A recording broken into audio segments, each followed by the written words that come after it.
नमस्कार, मैं हूँ देवव्रत और मेरे साथ मौजूद हैं आचार्य ब्रह्म प्रकाश बागीश जी, जो कि आर्य समाज के विद्वान हैं और दलित राइट एक्टिविस्ट हैं। स्वागत है आचार्य जी आपका। तो आचार्य जी जो हैं मनुस्मृति का समर्थन करते हैं। तो आचार्य जी से मेरा पहला प्रश्न ये है कि आपको मनुस्मृति का समर्थन करने की प्रेरणा कैसे मिली? जबकि मनुस्मृति को तो व्यापक रूप से आलोचना का सामना करना पड़ता है। देखिए, ऐसा है, मनुस्मृति के प्रति आस्था मेरी इसलिए हुई है कि सन 1967 में पूरे भारत में घूमने के बाद यत तत सभी प्रकार के धर्माचार्यों से मिलने पर संतुष्टि नहीं हुई। सो सत्याप्रकाश को पढ़ करके मनुस्मृति के प्रति हमारी आस्था हुई।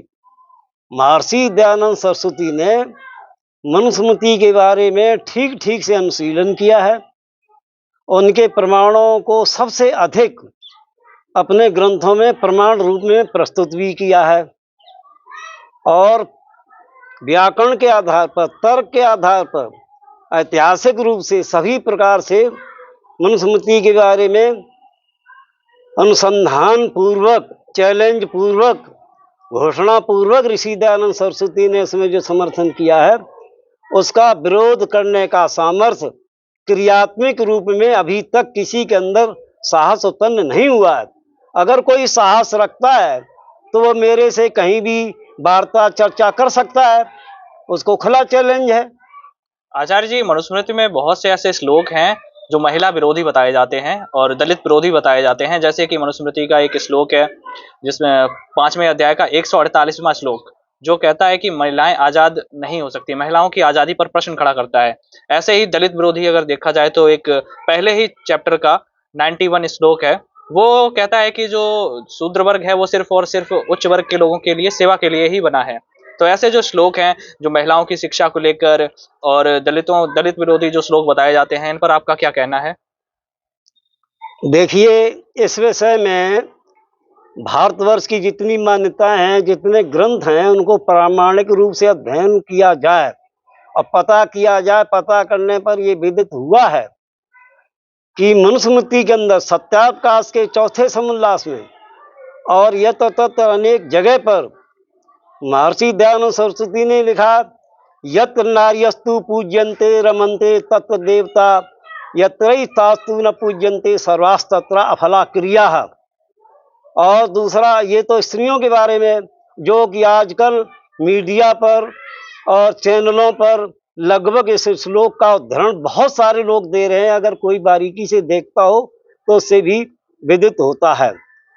अब ऋषि दयानंद ने वहां पर मनुस्मृति का उदाहरण दिया है, शूद्रो ब्राह्मणतामेति ब्राह्मणश्च शूद्रताम क्षत्रिया जातमेवंतु विद्यात् वैश्या तथैव च। ब्राह्मण शूद्र हो जाता है, शूद्र ब्राह्मण हो जाता है कर्मानुसार। गीता के 4:13 में भी कहा है, चातुर्वर्ण्यम मया सृष्टम गुणकर्म विभागशः। वहां गीता के अंदर भी इसका अनुमोदन किया हुआ है। एक नहीं, अनेक प्रमाण है। महर्षि वशिष्ठ की उत्पत्ति वेश्या वर्ग में पैदा हुए थे। गणिका गर्भ संभूतो वशिष्ठ महामुनि तपसा ब्राह्मण जाता संस्कार तत्कारणम। वेश्या कुल में पैदा होने पर निकृष्ट से निकृष्ट कुल माना जाता है। वे राम के कुल गुरु थे। तो ये परंपरा हमारी वेदों की, मनुस्मृति की है। तो इसी प्रकार से हमारे व्यास ऋषि, जिनके नाम से व्यास गद्दी है आज दुनिया के अंदर, उसमें आप देखिए वो मल्ला जात में पैदा हुए थे। आज व्यास गद्दी उनके नाम से सारी दुनिया में है। इसी तरह ब्राह्मण ग्रंथों में यह तो सभी जगह। और भारतवर्ष के अंदर केवल एक आर्य समाज ऐसी संस्था है जिनके पास लड़कियों के गुरुकुल हैं, लड़कों के गुरुकुल हैं। और हमारे यहाँ लड़कियां जनेऊ पहनती हैं, हवाई जहाज चलाती हैं, तलवार चलाती हैं, घोड़सवारी करती हैं। अब तो लगभग भारतवर्ष के सभी लोग नारी शिक्षा पर पूरा बल दे रहे हैं। अगर कोई ऐसा है वो हमारे सामने आए, हमसे बात करे। ये केवल बदनाम करने की बात है। मनुस्मृति पर सभी बातें करते हैं, कुरान पर क्यों नहीं करते हो? जो जहाँ स्त्रियों को कहा ये खेतियां चाय जब जोती है, बाइबल में तो स्त्रियों में आत्मा ही नहीं मानते थे। एक स्त्री ने प्रवचन के बाद चप्पलों से मारा, केस चला। उसने कहा जब मैं जड़ हूं तो कैसे मारा? उस दिन से उसमें आत्मा मानने लग गए। एक नहीं, तमाम ऐसे उदाहरण हैं। भारतवर्ष के अंदर 1,96,68,53,124 वर्ष हो चुके हैं और केवल 5,000 साल के अंदर महाभारत की लड़ाई में लोग विद्वान बलवान मारे गए। लोगों ने तमाम जो है इधर उधर की किताबों में मिलावट की। महर्षि दयानंद आकर के सही सही अर्थों को प्रकट किया, बताया इतिहास आदि के सभी प्रमाणों से। फिर महास्वामी ने लिखे था ऐसे माम वाचम कल्याणी मापदान जनेभ्य ब्रह्मराजन्याभ्याम शूद्राचार्या च साचारणा च, ये वेद का भी प्रमाण दिया। 26वें अध्याय का दूसरा मंत्र है। अगर समान सबको अधिकार बढ़ने का ना होता, समान रचना ना होती, कोई भी नहीं है सिद्ध। अरे मान लिया जन्म से ही अगर मान ले ऊंच नीच, तो जो भी आर्य हिंदू मुसलमान ईसाई हो गए हैं तो उनके हिंदू ही मान के चलना चाहिए। कर्म व्यवस्था वहां भी सिद्ध हो गई है।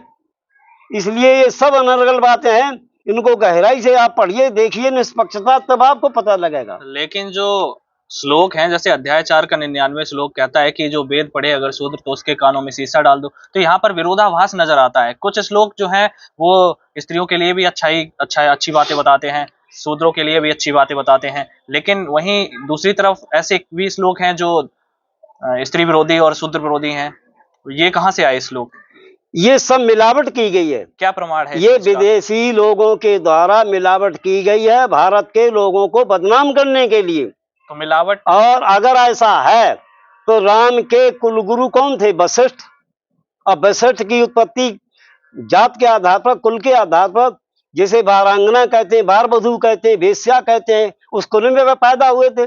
अब वे उनके कुलगुरु थे। जैसे आजकल डोभाल हमारे प्रधानमंत्री के सलाहकार हैं, अब किस कुल में हुए, क्या हुए? गुणों के आधार पर पहले भी था, आज भी था। ये तो भारत को बदनाम करने के लिए अरबों खरबों रुपया देश विदेश से लोग करते हैं ये, और लोग पकड़े गए हैं, पकड़े जा रहे हैं लोग। तो इस चीज का प्रमाण क्या है कि मनुस्मृति में मिलावट की गई है? हाँ, इसका प्रमाण है। इसके प्रमाण जो है हमारे पास मनुस्मृति के भाष्य भी रखे और तमाम जो है भाष्य है हमारे। और नहीं, अगर नहीं मिलावट तो आप एक व्यक्ति एक चोरी भी करो और साहूकारी भी करो, तो इन दोनों में से एक बात गलत है, एक बात सही है। एक उसी मनुस्मृति में, वेदों के उसी मनुस्मृति में माताओं के बारे में, स्त्रियों के बारे में, नारियों के बारे में सम्मान से बेहद बातें भरी पड़ी हुई है, और उसी मनुस्मृति में नारियों के बारे में विरोधी बातें भी हैं। तो दोनों बातें समान नहीं हो सकती हैं किसी भी रूप में। तो आपको क्या लगता है जो बाबा साहब डॉक्टर भीमराव अम्बेडकर थे, उन्होंने मनुस्मृति क्यों जलाई होगी? अब उन्होंने जलाई अथवा नहीं जलाई, इस विषय में मैं प्रमाण ये नहीं दे सकता हूं, परंतु ये मैं कहना चाहता हूं, जो लोग मनुवाद को कोसते हैं, भीमराव अंबेडकर को पढ़ाने वाला कौन था? बड़ौदा नरेश। बड़ौदा नरेश के यहाँ आर्य समाज के 3 विद्वान जाते थे, स्वामी आत्मानंद पुरी, विश्वेश्वरानंद और एक और सन्यासी थे। ये 3 जाते थे, उन पर विश्वास था। जब इतना कट्टर छुआछूत थी, जिस छत्री के गली में, ठाकुर के गली में कोई हरिजन घुस नहीं सकता है, तो वो कैसे उनको पढ़ा देंगे? उन्होंने समझा, उन्होंने वेदों को, मनुस्मृति आदि को उनके द्वारा पता चला कि ये सब बातें गलत हैं। उन्होंने छात्रवृत्ति दी, पढ़े आए, पैसा दिया, वो भी माफ किया। बहुत लंबी कहानी, हमारे पास तो पूरी ग्रंथ के ग्रंथ भरे पड़े हैं। आप मनुस्मृति के समर्थन में बोल रहे हैं, तो बहुत से ऐसे दर्शक होंगे जो आपको बोलेंगे कि आप ब्राह्मणवादी हैं। हाँ, मैं ब्राह्मणवादी हूँ। ब्राह्मणवादी होना बुरा नहीं है। वेदम परमेश्वर जब वेती सब ब्राह्मणम भवितुम मर्हति। जो वेद और परमेश्वर को जानता है, जो रेल चलाता है, हवाई जहाज चलाता है, रिसर्च करता है, खोज करता है और संधान करता है, वे सब ब्राह्मण है। दुनिया की सारी संसार के अंदर 4 प्रकार की व्यवस्था है। एक तो रिसर्च करने वाले, और दूसरा रक्षा करने वाला सुरक्षा विभाग है। ब्राह्मण वर्ग कौन है? जिसने रेल, मोटर, हवाई जहाज, मेडिसिन खोज किए, वो सब ब्राह्मण में आते हैं। और जो क्षत्रिय, जितने भी प्रकार का सुरक्षा विभाग, वो क्षत्रिय में आता है। जितना व्यापार आदि है वो सब वैश्य में आता है। और जिसे पढ़ाने पर विद्या नहीं आती है वो शूद्र कहलाता है। ये व्यवस्था ऋषि दयानंद दी, और पहले भी ये थी। ये तो लोगों ने बदनाम किया है लोगों को। तो उन लोगों को आप क्या कहना चाहेंगे जो कहते हैं कि ब्राह्मणों ने शूद्रों का शोषण किया, मनुस्मृति का सहारा लेकर, मनुस्मृति को टूल बनाकर ब्राह्मणों ने दलितों का शोषण किया, शूद्रों का शोषण किया? ब्राह्मण शब्द का जो अर्थ है गीता में, रामायण में, वेदों में, शास्त्रों में, इतिहास आदि के आधार पर, ब्राह्मण नाम से जो ओत प्रोत है, उस परिभाषा से जो युक्त है, उस व्यक्ति ने कभी शोषण नहीं किया है। जो ब्राह्मण नहीं है, ब्राह्मण कहलाए जाते हैं, पढ़े नहीं लिखे नहीं, यथा तथा कथित उन्हें कुल में पैदा हो गए, घमंड में फूले फिर रहे हैं, मात्र वो कहते हैं। उनकी ब्राह्मण संज्ञा है ही नहीं। अगर है तो मेरे सामने आवे, चाहे जब चैलेंज है हमारा तुमको। तो बहुत से लोग हैं जो कहते हैं कि ब्राह्मण विदेशी हैं, मूल निवासी नहीं हैं। तो मूल निवासी और जो ब्राह्मणवादी हैं, इस पर विवाद चल रहा है मूल निवासी और मनुवादियों के बीच में। इस पर आप क्या कहना चाहेंगे? देखिए, स्वामी विद्यानंद सरस्वती है, अब तो खैर वो नहीं रहे। उनका आर्यों का आदि देश आप पढ़िए, और क्या नाम वैदिक संपत्ति को पढ़िए। भारतवर्ष में हजारों हजारों ग्रंथ इस समय में अब तो उपलब्ध हैं। जब तक गीता प्रेस गोरखपुर, अभी हमारे प्रधानमंत्री महोदय वहां गए, उनका सम्मान हुआ, 2 करोड़ किताबें वो छाप चुके। आर्य लोग बाहर से नहीं आए हैं, कैसे वो सिद्ध करेंगे? हमारे देश का नाम आर्यावर्त है, हमारे देश का नाम भारतवर्ष है, और इस देश का नाम स्वर्ण भूमि भी है। गायंत देवा कल गीत कानी धन्यास्ते भारत भूमि भागे, स्वर्गापवर्गास्पद मार्ग भूते भवंत भूया पुरुषा सुरतात। भारतवर्ष हमारा देश तो 1,08,08,53,124 वर्ष से हमारी व्यवस्था है। और ये तो अब कोई 1400 वर्ष का है, कोई जो है 2024 का है, कोई 3,500 साल का है, और 4 के से तो कोई टपता नहीं। महाभारत की लड़ाई के बाद ये सब बखेड़ा हुआ, विद्वान बलवान मारे गए, लोगों ने अपने पूजा की किताबें अपनी लिख ली, और लोभ लालच विदेशियों को बुला करके यहाँ सब कुछ करवाया उन्होंने। अगर कोई है तो आर्य समाज से आके टकराव ले गए आगे। जब सनातन धर्म इतना ही प्रगति पर था, इतना ही अच्छा है, तो इसकी दुर्गति क्यों हुई और क्यों हो रही है? देखिए, हमारा जो सनातन धर्म है, सनातन का अर्थ है सबसे पुराना। हमारे धर्म का नाम है सत्य सनातन वैदिक धर्म। सत्य क्यों? जो कभी बदलता नहीं है। सनातन है जो सदा से है, 1,96 करोड़ वर्ष आदि से है।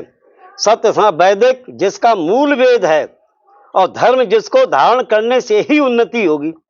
धर्म कोई चोटी नहीं, धर्म कोई कपड़े नहीं है, धर्म कोई रंग रूप नहीं है। धर्म का अर्थ है कर्तव्य का पालन करना। धर्म एक शब्द में लिया जाए तो धर्म का अर्थ है कर्तव्य का पालन करना। और धर्म बहुत हैं। अध्यापक का अलग है, माता का अलग है, पिता का अलग है, आचार्य का अलग है, माता बहन का अलग है, भाई का अलग है। हम पढ़ाते हैं तो हम वहां पर किस समय जाते हैं, पढ़ाते हैं कि नहीं पढ़ाते हैं? अपने अपने कार्यों को ठीक से करना, संविधान के आधार पर, मर्यादा के आधार पर, जिससे सभी प्रकार के लोगों निष्पक्ष रूप में लाभ हो, उसका नाम धर्म है। धर्म किसी के नाम से नहीं है। ये धर्म नहीं, सब मतांतर है। धर्म के नाम से लोग कत्लेआम करते हैं। धर्म के नाम से लोगों ने कितने हजारों हजारों मंदिर तोड़ दिए, लाखों हजारों, और कितने लोगों काट काट के फेंक दिया। इसी कश्मीर में फेंका है। मेरे खिलाफ खुद कार्रवाइयां कई जगह हो चुकी है। मेवात में जाके आप देखिए क्या हाल है। कोई वहां पर रह के तो दिखा दे, घंटा बजा के दिखा दे, पूजा करके दिखा दे। इनके बाद में छोटे छोटे बच्चों को काट के खून निकाल करके भात बना के माँ बाप को जबरदस्ती खिलाया। क्या बांग्लादेश में हो रहा है? किसके नाम से हो रहा है? क्या समय में जो है अफगानिस्तान में हो रहा है? किसके नाम से हो रहा है? इससे पहले क्या था? पाकिस्तान में कितने थे, अब कितने रह गए? बांग्लादेश में कितने थे, अब कितने रह गए? तस्लीमा नसरीन ने जब ठीक लिखा, उसको भागा भागा, अब वो शरण यहाँ दी गई, यहाँ कोई शरण भी नहीं देता था। आ करके वहां देखो तो सही, जो भी दुनिया में सही आवाज उठाता है, विरोध करते हैं स्वार्थी लोग। अरबों खरबों अनाप शनाप रुपया मिलता है भारतीय संस्कृति के विरोध में लिखने के लिए। आपने कहा कि जो मनुस्मृति है उसमें मिलावट की गई है, तो शुद्ध मनुस्मृति कहाँ है? हाँ, तो शुद्ध मनुस्मृति भी हमारे पास ये रखी है। तो क्या जो आम जनमानस है उसको कैसे पता चलेगा कि शुद्ध मनुस्मृति और जो मिलावटी मनुस्मृति है, इसमें अंतर क्या है? अब देखिए, ऐसा है, मनुस्मृति हो या वेद हो या सत्य हो या कोई भी सूत्र हो या कोई भी अच्छी व्यवस्था हो, हर व्यक्ति तक तो पहुंचाई जा सकती है और नहीं भी पहुंचाई जा सकती है। अब ये जो सारी की सारी चीजें हैं, अध्ययन अध्यापन में ये आनी चाहिए। हमको तो गलत पढ़ा दिया गया।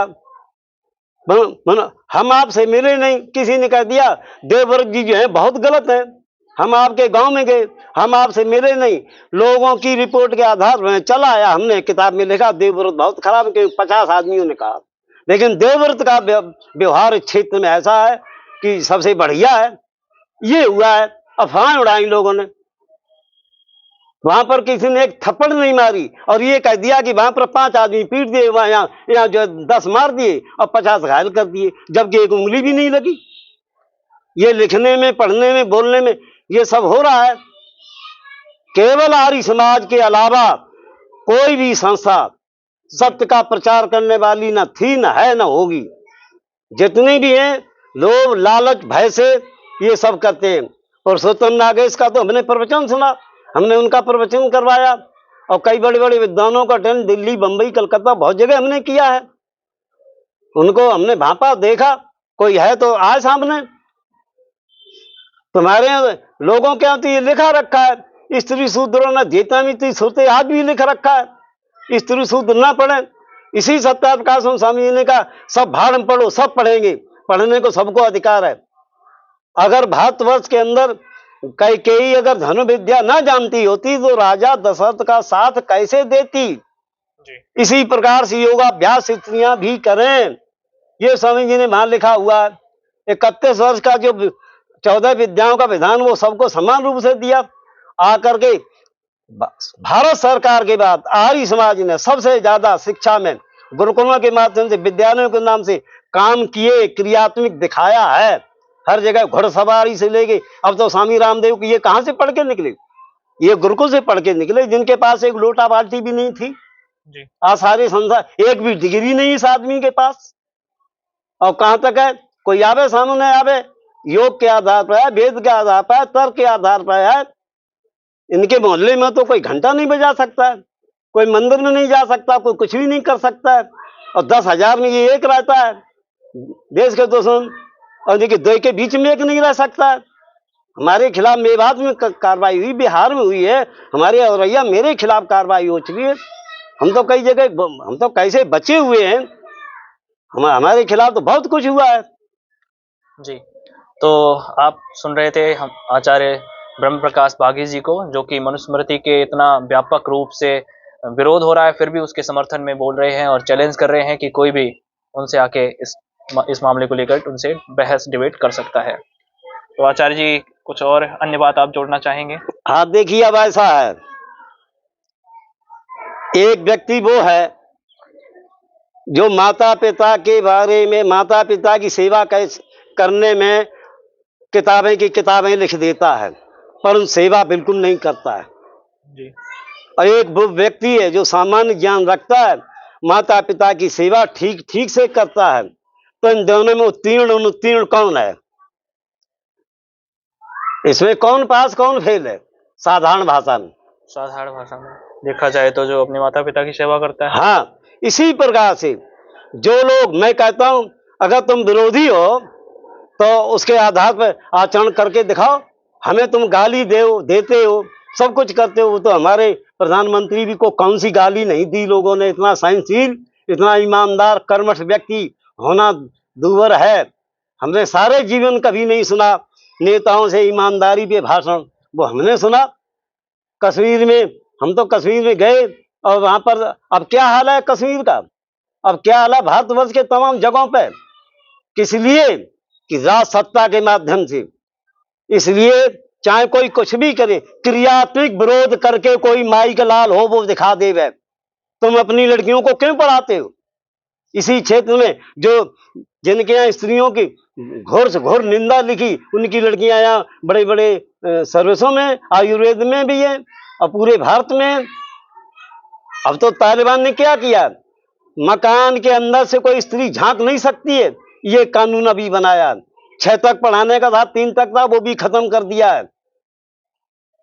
और भारतवर्ष के अंदर जब तुम विरोधी तो क्यों भेजते हो, क्यों पढ़ाई, वो क्यों उसे लाभ उठा रहे हो उस व्यवस्था से जिसके तुम विरोधी हो? क्रियात्मक प्रैक्टिकल विरोध कोई माई के लाल भारतीय संस्कृति सभ्यता का, मनुस्मृति का, वेद का हमारे ऋषि मुनियों को करके कोई दिखा दे, मैं उसको चैलेंज करता हूँ, आवाहन करता हूँ खुले तौर से। मैं अकेले ही शंकराचार्य को माफी मांगनी पड़ी थी इसी उम्रैन में, जरा सी बात उन्होंने कर दी थी। मेरा ही सबसे लंबा भाषण हुआ था वहां पर। जी, तो आचार्य जी आपसे बात करके हमें बहुत अच्छा लगा। आपका बहुत बहुत धन्यवाद। नमस्ते जी। नमस्ते।